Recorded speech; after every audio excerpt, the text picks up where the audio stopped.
नमस्ते शेतकरी मित्रांनो, ॲग्रोस्टार परिवारामध्ये तुमचं सहर्ष स्वागत आहे। आणि आज आपण आरळी या गावामध्ये आलेलो आहे आणि आरळी या गावामध्ये महादेव तळले यांच्या शेतामध्ये आलेलो आहे आणि यांच्याकडून जाणून घेऊ ह्यांनी ॲग्रोस्टारचा 1233 हा मक्याचा वाण लावला होता। तर त्यांच्याकडून जाणून घेऊ की इतर वाणापेक्षा त्यांना ह्यावेळेस ह्या मक्यामध्ये काय विशेष वाटलं आणि हे त्यांच्या तोंडून जाणून घेऊ।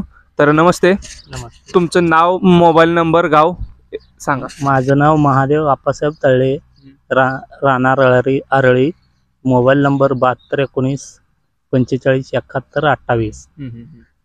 हातामध्ये जे कणीस आहे ते कोणत्या व्हरायटीचं आहे? हे ॲग्रोस्टारचं 1233 जातीचं कणीस आहे। तर मला एक सांगा की हा जो 1233 वाण आहे तुम्ही ह्यावेळेस लावलाय, तर तुम्हाला इतर वाणापेक्षा काय विशेष वाटलं? ॲग्रोस्टारचं हे मक्याचं जात उंचीला जास्त आहे आणि 2-2 कणीस लागले, सगळं दाटाला 1-2 कणीस लागलेलं आहे।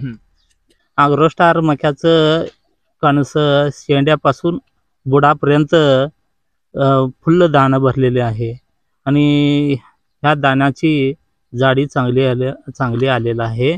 त्यामुळे ह्या मक्यामध्ये मला जास्त उत्पन्न भेटते असं दिसून यायला लागलं। प्रत्येक दाणा ह्याचं वजनदार आहे। तर शेतकरी मित्रांनो, अशा पद्धतीने हे 1233चं भरपूर विशेष आहे। याचं विशेष तुम्ही बघायला गेला तर ह्याचा जो कणीस आहे ते बुडक्यापासून शेंड्यापर्यंत पूर्णतः भरलेला आहे। याचा प्रत्येक दाणा हा वजनदारच आहे आणि मार्केटमध्ये ह्या मालाला, ह्या मक्याला 100% उठाव असणार आहे। आणि जे उत्पादनच्या बाबतीत बोलायचं गेलं तर साधारण 35 ते 50 क्विंटल पर्यंत तुम्ही कसं सांभाळताय मक्याला त्याच्यावर तुमचं अवलंबून राहणार आहे उत्पादन। आणि मी सर्व शेतकरी बांधवांना सांगू इच्छितो की एक वेळ हा वाण अवश्य ट्राय करा। धन्यवाद।